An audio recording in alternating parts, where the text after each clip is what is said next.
noite a todos. O capítulo é o terceiro, o Egito. E a página desta edição é 43. Começa, então, Leon Denis. Às portas do deserto, os templos, as colunas, as pirâmides erguem-se floresta de pedras sobre um céu de fogo. As esfinges contemplam as planícies acocoradas e sonhadoras, e as necrópolis, talhadas na rocha, abrem suas soleiras profanadas à margem do rio silencioso.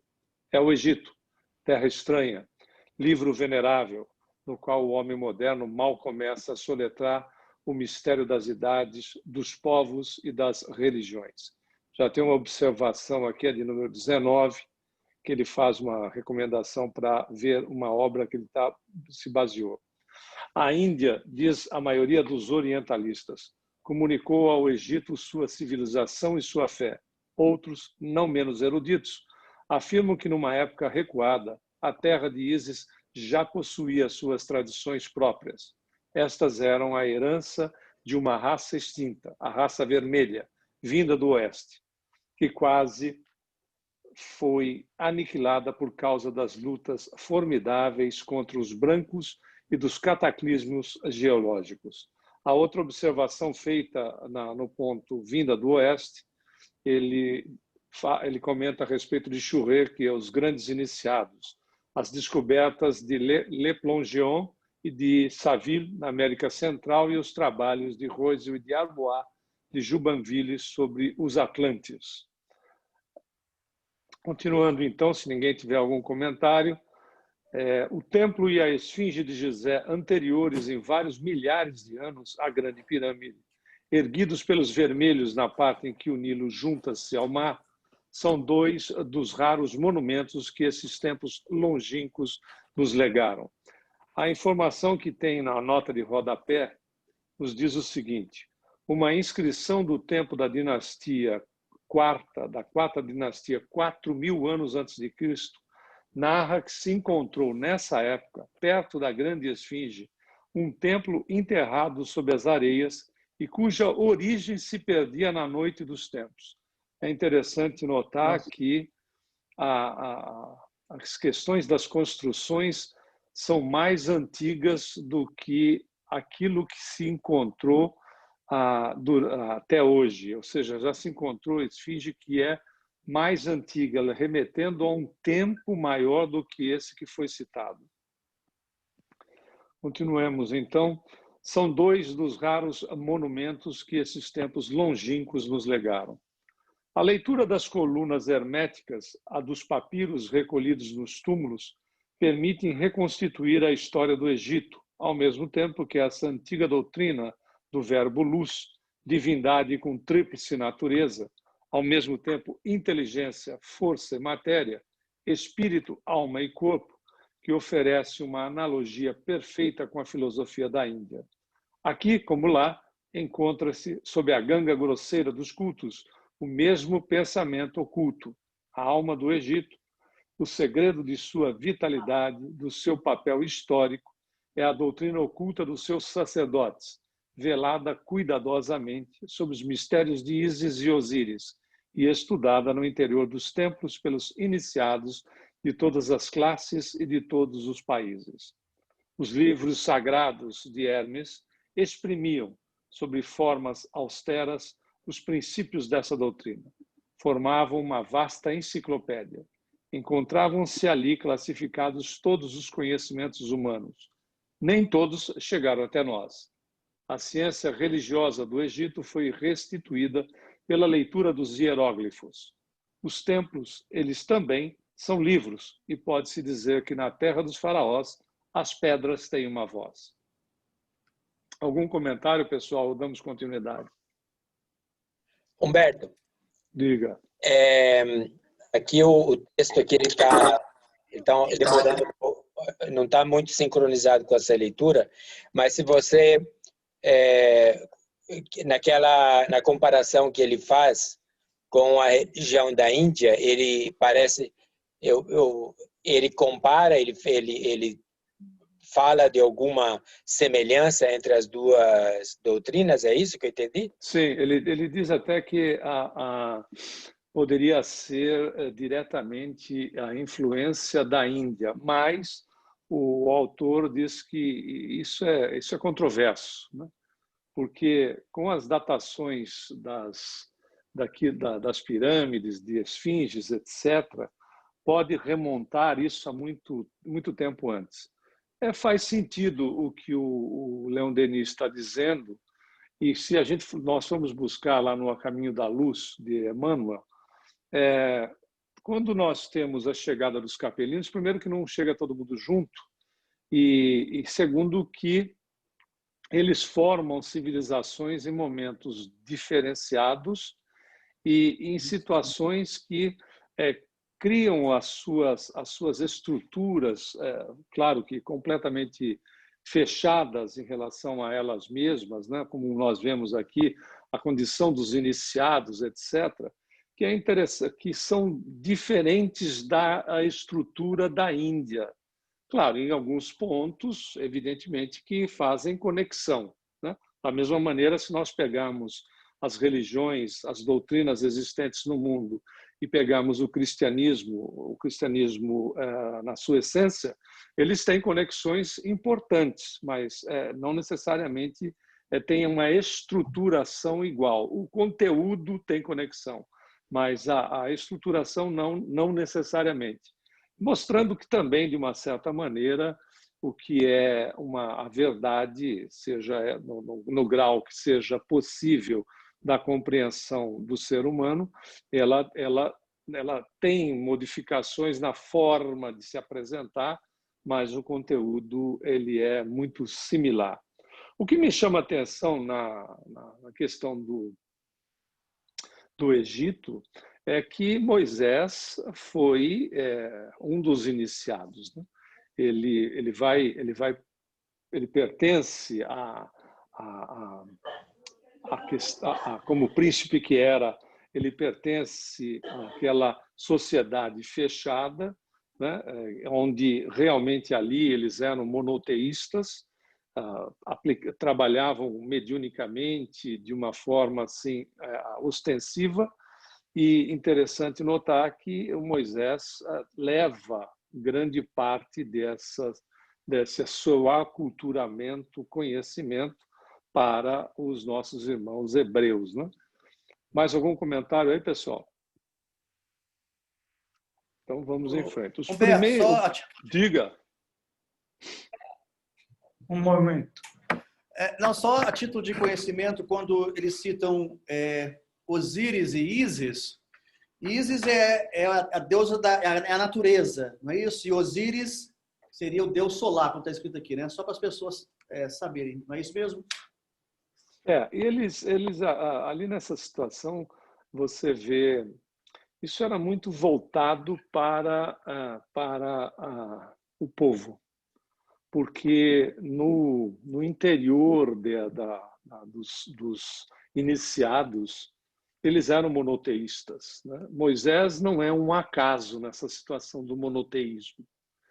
Eles eram monoteístas, as suas práticas estavam voltadas para a questão de um Deus único. Mas isso num circuito fechado. Para o povão, tinha entidade de tudo quanto é jeito. Era uma coisa politeísta. Mas é interessante, né? O aprofundamento se deu. Quem tem algumas pesquisas muito interessantes a respeito do Egito, a respeito de mediunidade, Hermínio Corrêa de Miranda, numa das obras muito interessantes que ele traz, que é A Noviça e o Faraó, nós já citamos aqui em outro momento, aonde é atribuído a uma determinada pessoa, se não me engano é Champollion, a questão da leitura dos hieroglifos, né, ou hieróglifos. Mas, na realidade, o processo se dá, e aí Hermínio trabalha nessa obra, Noviça e o Faraó, mediunicamente. A inglesa que aparece nessa obra é que, através de um faraó que se materializava para ela, dado que ela era uma médium de ectoplasmia, deu-lhe todos os sonidos dos hieróglifos. É muito interessante esse livro. Muito interessante também o livro de Rochester, através da mediunidade de Vera Krzyżanowski, que se chama O Chanceler de Ferro, que é a história de José quando ele está no Egito. E ali eles mostram trabalhos mediúnicos feitos nesse circuito fechado e esta relação com a divindade monoteísta e não politeísta. Vamos em frente? Agora, me diz só uma coisa. O que foi encontrado há 4.000 anos antes de Cristo foi um manuscrito, é isso mesmo? Só para não, o que foi encontrado, na realidade, que eu fiz uma pesquisa, é que foi encontrada uma esfinge que, quando escavaram ela, verificaram que a datação dela era muito anterior a toda a estrutura do que foi encontrado até hoje em matéria de pirâmides, etc. Supõe-se, isso é teoria, de que poderia ter havido uma civilização muito anterior a essa questão do Antigo Egito. Ou seja, tem muita coisa para trás aí que nós não sabemos. Né? Você vê que há um comentário de pé de página que nós fizemos aqui, fizemos a leitura há pouco, que é abordado os aspectos dos Atlantes. Né? A Atlântida desaparece com um dos cataclismos, como desapareceu parte do que hoje é a Austrália, né? com tsunamis. Os Atlantes não tinha nada de pessoal voando e coisas do gênero. Eu já cheguei a ver em teorias de que os peles vermelhas americanos poderiam ter sido alguns dos atlantes que migraram antes da ocorrência do tsunami, que desapareceu com a Atlântida como um todo, né? E desapareceu com parte da Lemúria, que sobrou só aquele pedaço da Austrália. Bom, tem muita informação, tem muita teoria também, mas alguns aspectos gradativamente vão surgindo à medida que as pesquisas vão sendo feitas. Bom, muito bem. O primeiro dos sábios modernos, Champollion, descobriu 3 espécies de escrita nos manuscritos e sobre os monumentos egípcios. Tem mais uma nota que é feita aqui, né, que é indicado o livro do Champollion, O Egito sobre os Faraós. Para quem gosta de estudar, está aí mais uma dica.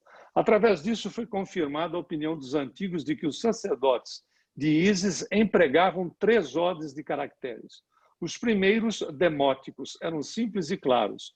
Os segundos, hieráticos, tinham sentido simbólico ou figurado. Os outros eram hieróglifos. É o que Heráclito exprimia através dos termos de falante, de significante e de ocultante. Difícil, né? Os hieróglifos tinham um triplo sentido e não podiam ser decifrados sem chave.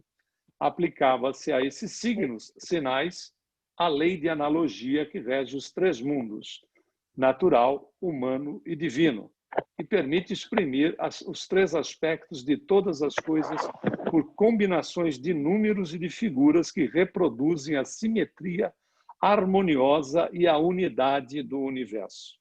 Assim, no mesmo signo, o adepto lia, ao mesmo tempo, os princípios, as causas e os efeitos. E essa linguagem tinha para ele um poder extraordinário.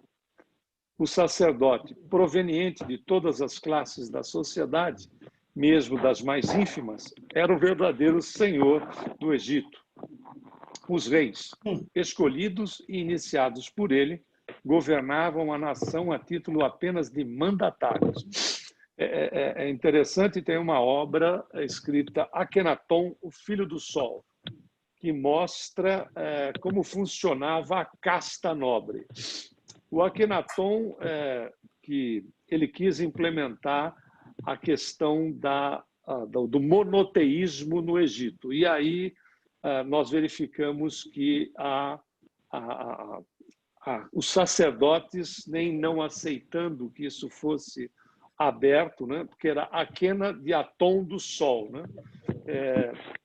O nome dos faraós fazia o link com um deus, né? O Mener era o faraó, Ptah era um deus, então Mener, Ptah. O que acaba acontecendo ali que os pessoal dá um jeito no Akhenaton. Parece que ele deve ter sido assassinado porque ele quis implementar a questão da adoração a um Deus único, tomando como figura o Sol, né? Aton. Mas os sacerdotes não concordaram com essa hipótese e depois, inclusive, do desencarne dele, praticamente apagaram quase tudo que se referia a ele em relação às questões das colunas, etc., que tratavam de aspectos desse faraó. Então, a gente vê aqui que o Leon Denis confirma esse tipo de informação muito tempo antes dessas descobertas, né? O sacerdote proveniente de todas as classes, estamos repetindo, da sociedade, mesmo das mais ínfimas, era o verdadeiro senhor do Egito. Os reis, né, os faraós escolhidos e iniciados por ele, governavam a nação a título apenas de mandatários, com visões elevadas, com uma profunda sabedoria e politicagem adoidada, presidiam os destinos desse país.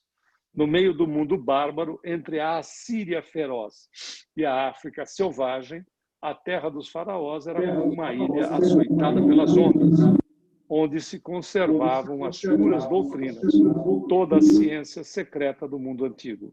Os sábios, os pensadores, os condutores de povos, gregos, hebreus, fenícios, etruscos, aí vinham instruir-se. É muito interessante porque Aristóteles vai para o Egito e a questão da influência da metempsicose é levada por ele para a Grécia. A metempsicose é aquilo que a gente já discutiu anteriormente, só lembrando, são as questões voltadas para a involução.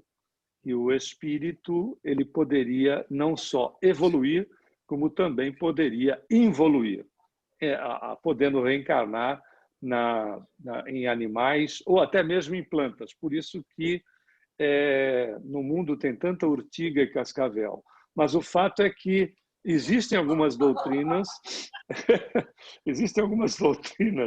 no Oriente que ainda guardam as questões da metempsicose como um procedimento punitivo para o espírito que tenha cometido atitudes equivocadas em matéria de relacionamento na sua existência.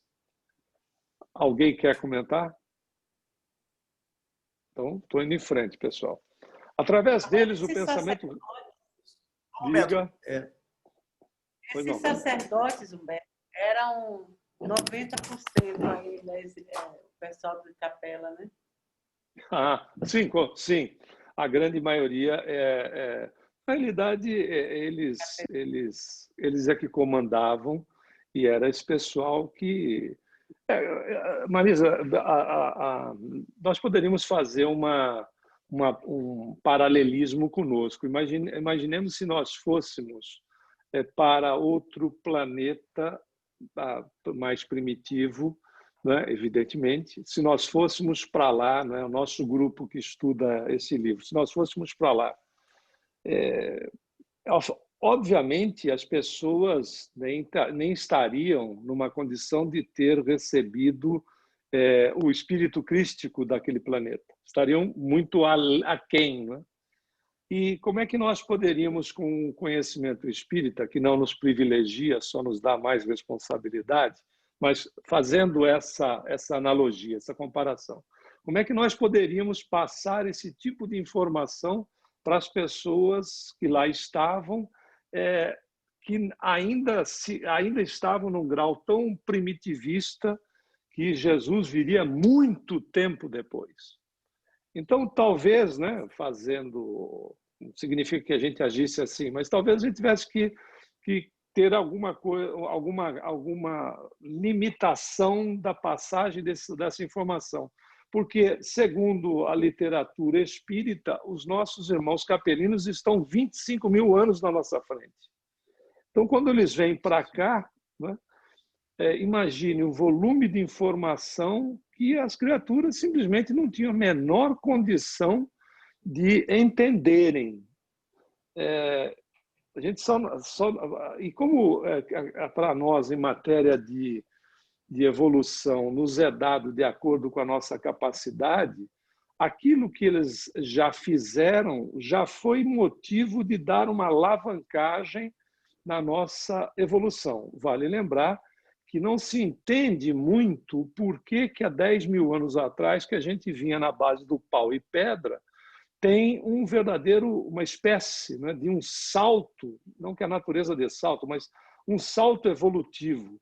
E está exatamente relacionado com a chegada e esse período capelino e a sua influência no planeta, que deu uma alavancagem considerável nas criaturas que aqui se encontravam. Ou seja, apesar de todo esse processo ser escamoteado, né? ficava na mão de meia dúzia, a grande realidade é que, apesar dos problemas que eles tinham que vencer neles mesmos, que eles criaram as questões que a gente já falou aqui, né? De casta, de estados, de divisões de estado e tantas outras coisas, a realidade é que no cômputo geral, né? Ou seja, pegando o total do trabalho deles, eles acabaram dando uma alavancagem na população da época. Eles vieram em várias raças-mães, que foi considerável, né? Independente dessas estruturas aí que ficaram às escondidas e coisas do gênero. Né? Mais alguém, pessoal? Mais alguma coisa, Maria? Essa finalidade, né, para justamente o remanejamento dos espíritos que não estão evoluindo moralmente, né, saírem de determinado contexto, determinado planeta, para irem ajudar intelectualmente, né, com a capacidade que já tem em outro planeta.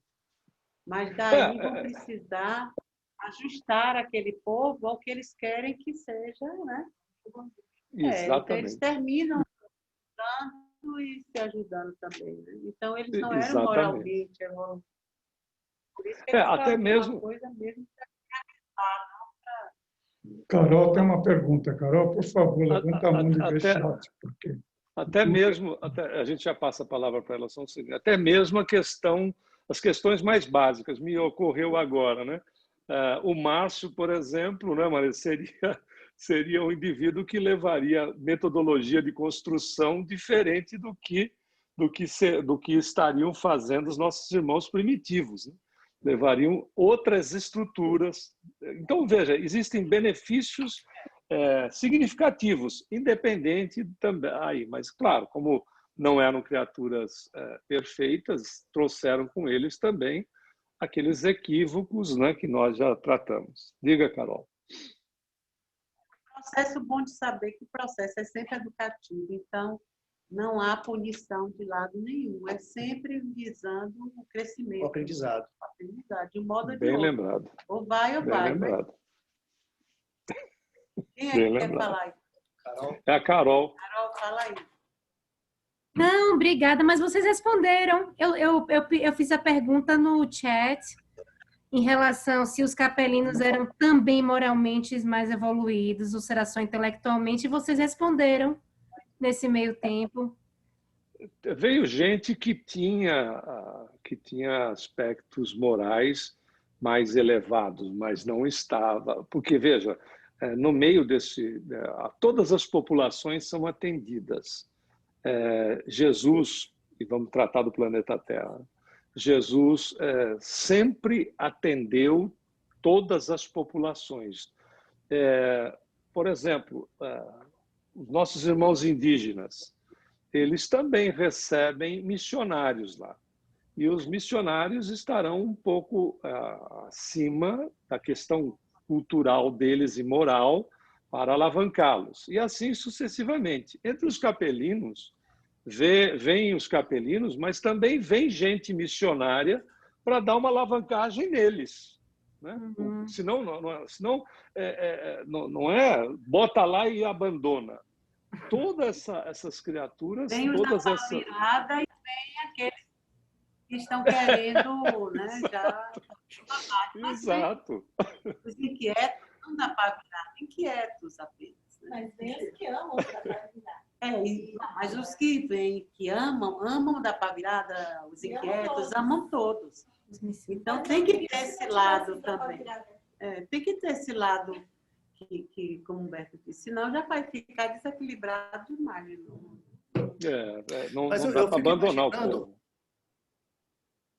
Eu fico só imaginando, a gente sabe que é bem claro esse aspecto intelectual, mas eu fico imaginando, com relação ao aspecto moral, o quão atrasados eles estariam, se o atrasados da época que eles foram convidados a deixar capela, se seria, comparado com o nosso moral de hoje, seria uma coisa muito aberrante do nosso moral. Não, faz sentido a sua comparação. Faz sentido. Seria alguma coisa no nosso nível evolutivo, aonde tem um pessoal que está mais deslocado, considere o deslocado, cuja condição intelectual pode estar mais elevada, mas o nível moral é duvidoso. Muito bem. Aí, esse povo vai... não é que ninguém é expulso. Você está num ambiente onde você já não se relaciona mais com as pessoas, você mesmo se exclui. Esse pessoal reencarna, mas esse grupo um pouco mais moralmente elevado, que não é nada assim uma coisa gritante, né, mas é um pouco mais elevado, também pode ir. Né? Algumas pessoas... ou uma parte delas também poderá ir no sentido de fazer um trabalho de alavancagem dessas pessoas, porque você não pode abandonar todo mundo. Bota lá e que esquece esse povo. Né? Não funciona desse jeito. Ninguém é abandonado. É lembrar Jesus. Né? Das ovelhas que meu pai me concedeu, nenhuma se perderá. Ou seja, a responsabilidade desses espíritos é sobre todas as criaturas. Então, existe uma atenção para essas pessoas que também vieram. E aí você tem os destaques de criaturas que você percebe que a condição moral é um pouco mais elevada. Pode não ser muito mais elevada, mas é um pouco mais elevada, que é para alavancar esse povo também. Tanto é que a grande maioria retornou para a capela. Né? E deve ter um ou outro aí perdido, porque tem neguinho que não quer nada com nada, e aí demora mais tempo. Mas a grande maioria voltou. Acho que Márcio também quer falar. Márcio quer falar. Boa noite para todo mundo. Só uma reflexão que me passou essa semana, né, quando eu estava lendo, lembrando um pouco dessas histórias que o Leon Denis traz, né, de tanto tempo, né, que a gente vai desde lá de trás, durante todos os tempos, desde os Vedas até hoje, né, passando por Platão, depois Jesus, a gente sempre foi assistido, né? Então, em nenhum momento a gente foi solto aqui e largado. Mas quando é para a gente pensar que a gente vive aqui na Terra, né, e estamos sim envoltos de, às vezes, irmãos nossos que não têm, não estão no mesmo entendimento que a gente está, a gente, em vez de querer ajudar, a gente só reclama, né? Pô, mas esse fulano, né, que só faz coisa errada. Mas em nenhum momento, às vezes, raramente a gente pensa em dar a mão, como os outros vêm aqui para constantemente nos ajudar, né? Então, eu fiquei pensando, eu falo assim, puxa, é um bom ponto para a gente parar, talvez, um pouco de reclamar que a gente vive aqui na Terra e que aqui só tem desgraça, e que fulano só apronta, e que o outro também só apronta, só roubam, né? Era só, essa semana eu fiquei pensando um pouco a respeito disso, queria só dividir com você. Muito bom ponto. Mais alguém? Bom, então vamos lá. Através deles, o pensamento religioso, veja que a gente está se adiantando nos comentários, a leitura está vindo depois. Através deles, o pensamento religioso difundia-se dos santuários de Ísis sobre todas as praias do Mediterrâneo, fazendo eclodir civilizações diversas. Olha a beleza aí do impulso que esse povo vai dando, tá vendo? Dessemelhantes mesmo, que seguiam o caráter dos povos que a recebiam, tornando-se monoteísta na Judéia, com Moisés, politeísta na Grécia, com Orfeu, mas sempre uniforme no seu princípio oculto. É interessante, né? Aqueles comentários que nós fizemos a princípio, de que há uma adaptação de acordo com a necessidade da sociedade, mas no fundo, quer dizer, né, o conteúdo acaba sendo mais ou menos o mesmo. O culto popular de Ísis e Osíris era apenas uma brilhante miragem oferecida à multidão. Sob a pompa dos espetáculos e das cerimônias públicas, ocultava-se o verdadeiro ensino dado nos pequenos e grandes mistérios. A iniciação era cercada de numerosos obstáculos e de reais perigos. As provas físicas e morais eram longas e multiplicadas. Exigia-se o voto de silêncio e a menor indiscrição era punida com a morte. Essa disciplina terrível dava à religião secreta e à iniciação uma força, uma autoridade incomparável. Diga. Os médios da época lá. Só que o médium da época não pegava a moleza, que nem no KSSF, para estudar, não é verdade? Ali qualquer deslize era devidamente desaparecido. Não, é porque eles se escondiam, né? Então, podia falar. Não? E achava assim, eu estou dividindo ouro. Então, o que eu sei, eu fico para mim. Senão, como é que vai escravizar, né? Fato. À medida que o adepto avançava nesse caminho, os véus afastavam-se, a luz fazia-se mais brilhante, os símbolos tornavam-se vivos e falantes. A esfinge, cabeça de mulher sobre um corpo de touro, com garras de leão e asas de águia, era a imagem do ser humano, que emergia das profundezas da animalidade para atingir sua nova condição. O grande enigma era o homem, trazendo em si os traços sensíveis de sua origem, que resumia todos os elementos e todas as forças da natureza inferior. Os deuses bizarros, com cabeças de pássaros, mamíferos e serpentes, eram outros símbolos da vida nas suas múltiplas manifestações. Osíris, o deus solar, e Ísis, a grande natureza, eram cultuados em toda parte, mas acima deles havia um deus sem nome, do qual falava-se apenas em voz baixa e com temor. O neófito devia aprender, antes de tudo, a conhecer-se. O hierofante falava-lhe assim: ó, alma cega, arma-te com o estandarte dos mistérios e na noite terrestre descobrirás teu duplo luminoso, tua alma celeste. Segue este guia divino e que ele seja teu gênio, pois ele tem a chave das tuas existências passadas e futuras.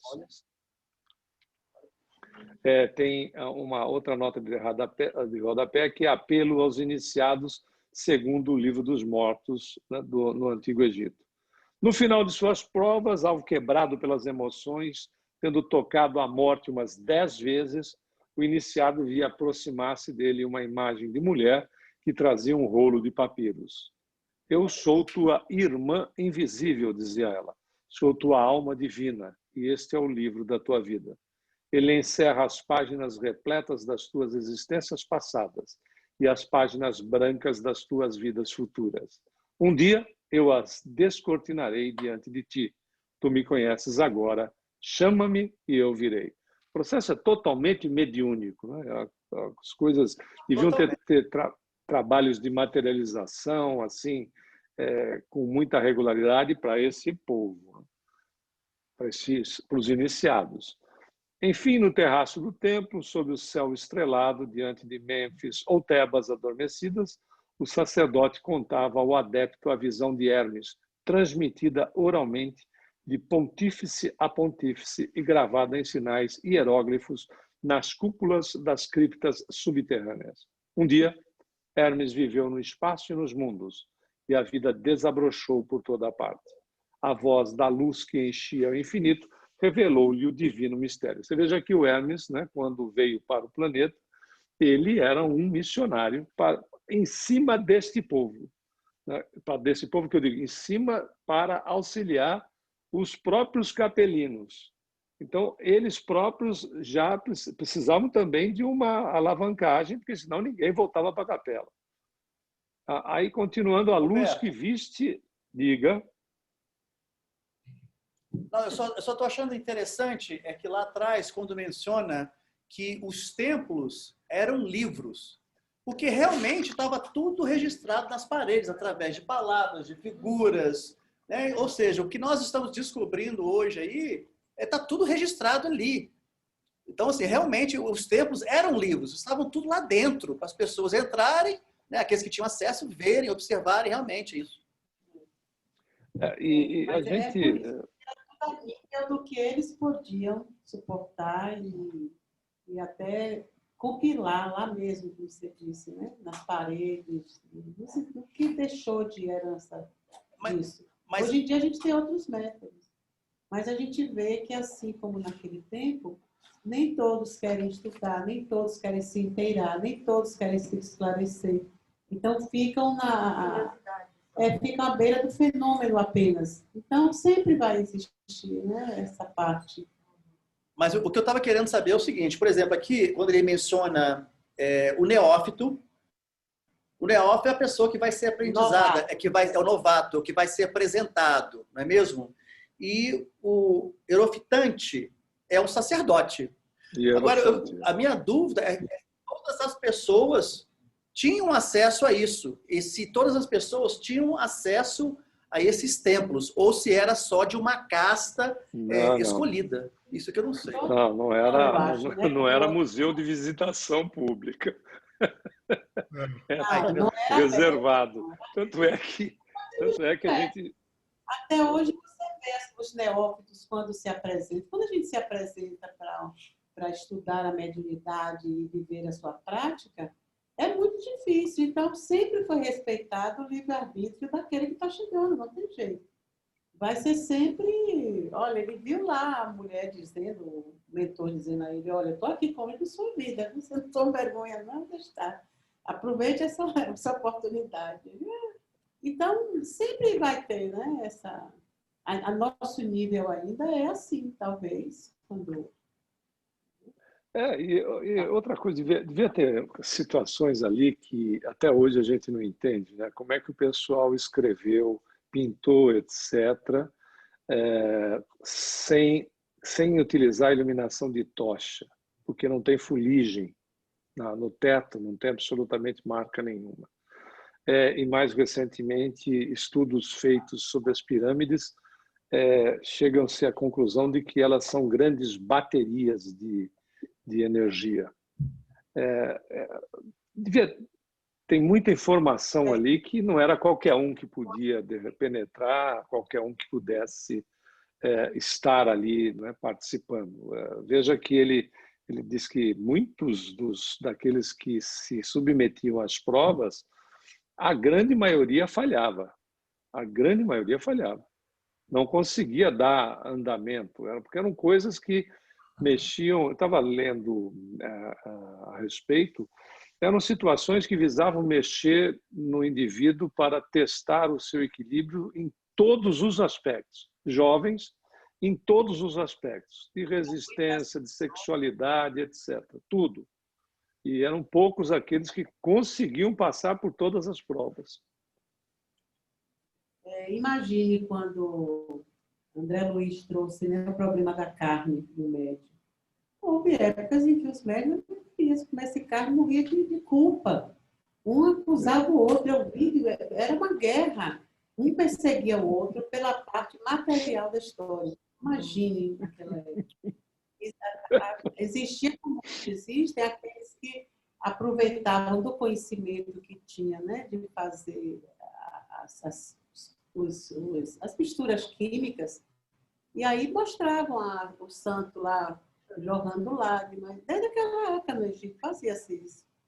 E a gente vê que isso ainda continua, as lágrimas que descem, a santa que apareceu, mas todo o movimento do conhecimento técnico que eles tinham de manipular, né, as substâncias químicas. Então, fazer aquela explosão, aquele negócio.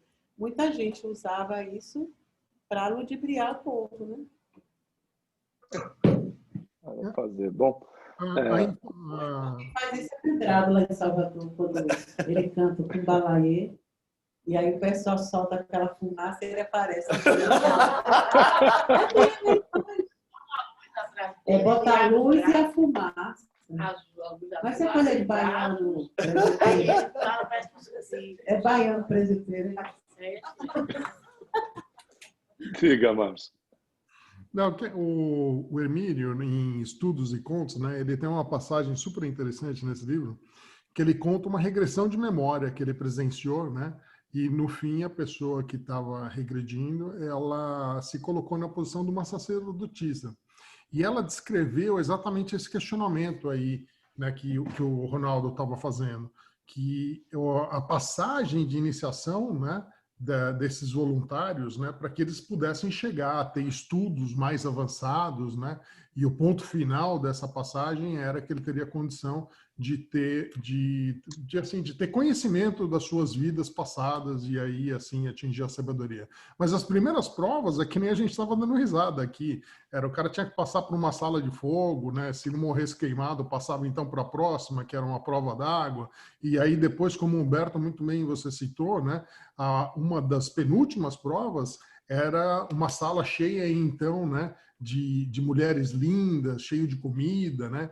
Onde ele não deveria tocar nada e passar ali, então, também sem essa prova que você falou aí, onde era testado a condição humana que a gente tem, né? Da matéria. Ele já estava morto de fome e as mulheres que eram apresentadas, inclusive, elas eram desnudas, né? Então, imagina, o cara é jovem, está com fome, e ainda quem serve são mulheres desnudas e aí haja prova, hein? Exatamente isso. Para ele adquirir a condição de ter 2 anos de estudos aprofundados, né? Que era impressionante. Ficou mais fácil, né? Tinha as costas quentes, que era o parente lá do sacerdote, todo mundo passava, batido. O cara atacava a mulher lá e o outro dizia, não estou vendo não. Agora um só, coitado, que levava aquele tempo todo se preparando, não podia errar nada, senão... Devia ter o quem indicou. Corrupção.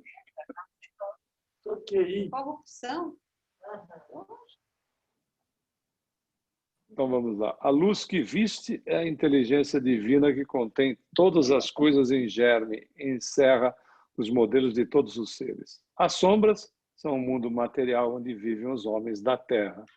Mas o fogo que jorra das profundezas é o verbo divino. Deus é o Pai, o verbo é o Filho, sua união é a vida.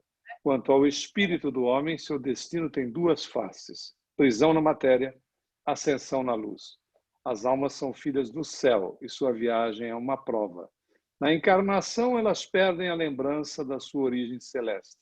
Prisioneiras da matéria, embriagadas pela vida, precipitam-se como uma chuva de fogo, com as agitações da volúpia, através das regiões do sofrimento, do amor e da morte, até na prisão terrestre, onde tu mesmo gemes e aonde a vida divina aparece-te como um sonho vão.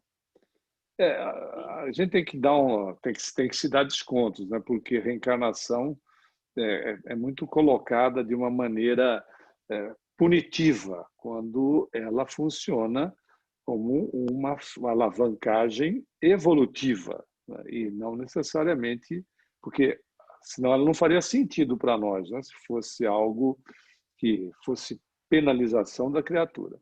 As almas mesquinhas e más ficam acorrentadas à terra através de múltiplos renascimentos, mas as almas virtuosas elevam-se com o bater das asas para as esferas superiores, onde recobram a vista com as coisas divinas. Impregnam-se com a lucidez da consciência esclarecida pela dor, a energia da vontade adquirida na luta. tornam-se luminosas, pois possuem em si mesmas o divino e irradiam-no nos seus atos. Fortalece, então, teu coração, ó Hermes, e tranquiliza teu espírito obscurecido, contemplando esses voos d'alma que, subindo a escala das esferas que conduz ao Pai, lá onde tudo termina, onde tudo começa eternamente. E as 7 esferas disseram conjuntamente: sabedoria, amor, justiça, beleza, esplendor, ciência e imortalidade. O pontífice acrescentava: medita nessa visão, ela encerra o segredo de todas as coisas. Quanto mais aprenderes a compreender, mais verás estenderem-se os limites, pois a mesma lei orgânica governa todos os mundos. Mas o véu do mistério recobre a grande verdade. O conhecimento total só pode ser revelado àqueles que atravessaram as mesmas provas que nós. É preciso medir a verdade de acordo com as inteligências, velá-la aos fracos, porque os tornaria loucos, escondê-la dos maus, que fariam dela uma arma de destruição, guardá-la no coração e que ela fale através da tua obra. A ciência será a tua força, a lei o teu poder e o silêncio teu escudo. É genial, né? Você vê que a estrutura é simplesmente genial. Ela é interessante, porque ele faz a observação. Se você passar a informação para o indivíduo que não está preparado, você perturba ele. Ele vai ser um indivíduo perturbado, desequilibrado. Se você entregar na mão dos maus, os indivíduos, evidentemente, vão utilizar para prejudicar o semelhante. Né? E que, por vezes, guardá-la no coração e ele não fala guardar e ponto, né? Ele diz guardá-la no coração e que ela fale através da tua obra. É a ação de fato. Bom, o conhecimento dos sacerdotes do Egito ultrapassava em muitos pontos a ciência atual. Conheciam o magnetismo, o sonambulismo, curavam através do sono provocado e praticavam largamente a sugestão. É o que chamavam de magia. É interessante que eles não tinham equipamentos para fazer uma análise, por exemplo, de um simples raio-x. E eles se utilizavam de médiums, e médiums, inclusive, sonambúlicos, para poder olhar os órgãos dentro do corpo da pessoa, para poderem fazer os seus procedimentos de cura. A conquista desses poderes era o maior objetivo do iniciado, cujo emblema era a coroa dos magos. É interessante essa observação que está no texto, que Diodoro de Sicília e Estrabão contam que os sacerdotes do Antigo Egito sabiam provocar a clarividência com o objetivo terapêutico. Galeno faz menção a um templo, perto de Mênfis, célebre por suas curas hipnóticas, que é muito interessante a informação e que era chamado de magia. Sabe, dizia-lhe, o que significa esta coroa?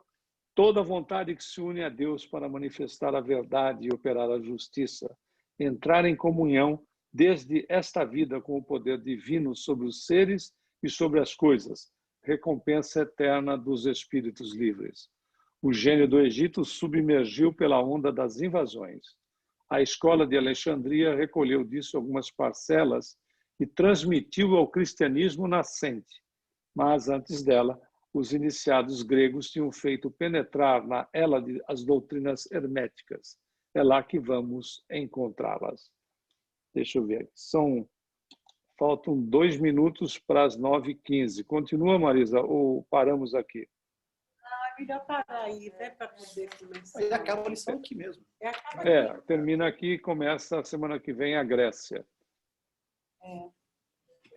Só queria fazer um comentário rápido, porque quando a gente faz... Estão me ouvindo? Bote bem pertinho. Alô? Estão me ouvindo? Sim. É só um comentário rápido, porque isso aqui, essa leitura, essa aparição de Hermes, ela me veio lá no Evangelho segundo o Espiritismo, quando fala que não se pode adorar a Deus e a Mamon. Né? Mas Jesus, ele não criticava que a gente não poderia amar Mamon. O materialismo era apenas uma condição que nós tínhamos, uma passagem, né? Então é exatamente isso que ele explica aqui.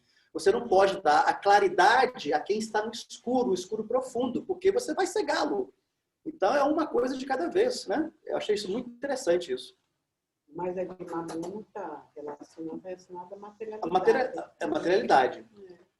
Mas quando Jesus falou, mas não era condenando, olha, vocês não podem adorar Mamon. Era uma condição que nós temos ainda hoje, né? Que muitos de nós ainda não conseguem ver a divindade.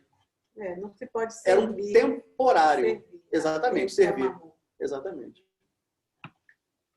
E servir, você serve a Deus, porque é uma coisa inerente a você. Você é um ser divino primeiro, exatamente. Então você faz esse serviço a Deus. Como Jesus dizia, eu e o Pai somos um.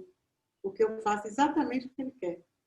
Nem que seja eu tenho que ser crucificada, aí eu vou, na maior confiança, porque eu já sei que a morte não existe, eu confio nisso. Eu confio nos desígnios divinos. Quando você serve a Mamon, você fica dividido. Não sei, será que mesmo é bom fazer isso agora? Será que eu devia, nessa hora, parar para explicar isso a fulano ou deixar ele cego para me servir? Você pode jogar a semente, né? Sempre. Isso é importante. Senão Jesus não tinha dito. Exatamente. Por que ele viria? Senão isso não seria da maneira que foi naquela época, né? Foi tudo dentro do que, não do que as pessoas aguentavam. Era dito daquela maneira, porque também os que diziam estavam naquele patamar. Né? Olha quando os apóstolos foram passar a palavra de Jesus.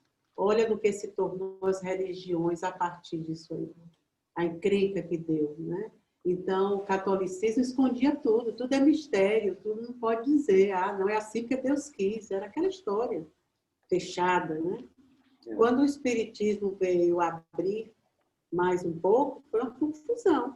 Hoje não, né? Hoje está todo mundo amigo, mas no início não era mole. Eu não podia nem se dizer espírita, você já era rechaçado, né? Agora, pessoal de Mamon. Agora, essa área do magnetismo e do sonambulismo é uma área que tem muito a ser explorado, né? E já mencionava a esse respeito. Eu fiz uma leitura ontem de uma coisa muito interessante, isso aqui, a Roberta está aqui, que está nessa área, era de um psicanalista imigrante russo que veio para os Estados Unidos, estudou na Harvard e era assim, de um QI elevadíssimo. Ele com sua mulher, eles conceberam uma criança que, desde pequenininha, ele aplicou esses recursos aqui do sonambulismo, do magnetismo. A consequência disso, o nome desse psicanalista é Boris Siders. O filho dele chamava-se James William Siders. Se vocês fizerem um Google, vocês vão ver que é a pessoa que tem o maior QI já registrado no mundo. Registrado. Ele tem um QI de 260. Essa criança, aos 1 ano e meio de idade, ele já lia o The New York Times. 1 ano e meio de idade. Aos 8 anos de idade, ele já falava 8 línguas diferentes. Ele foi admitido, eles tentaram colocar ele na Harvard aos 9 anos. A Harvard achou ele muito imaturo. Não que ele não conseguisse. Mas aos 11 anos, ele entrou para Harvard. E foi o aluno mais novo que entrou lá. Então, foi produto dessas pesquisas do sonambulismo e do magnetismo aplicado nessa criança desde bebê. Mas isso é relativo, porque tem aqueles que não têm essa aplicação e são pequenos gênios, né? Sim, então, tem a ver com o espírito. Tem a ver com o espírito. Vai dar uma genialidade. Mas é que está. E também não é o DNA. Não é o DNA. E nem usar nada que traga isso à tona. Porque mas eu diria que isso aí estimulou. Estimulou, mas seria por um período de tempo muito curto, como é com os outros. Porque se aquilo não estiver na sua encarnação programada como um processo, ou então acontecer alguma coisa que a espiritualidade diga, não, é bom aproveitar isso aí que ele adquiriu agora, vamos ver.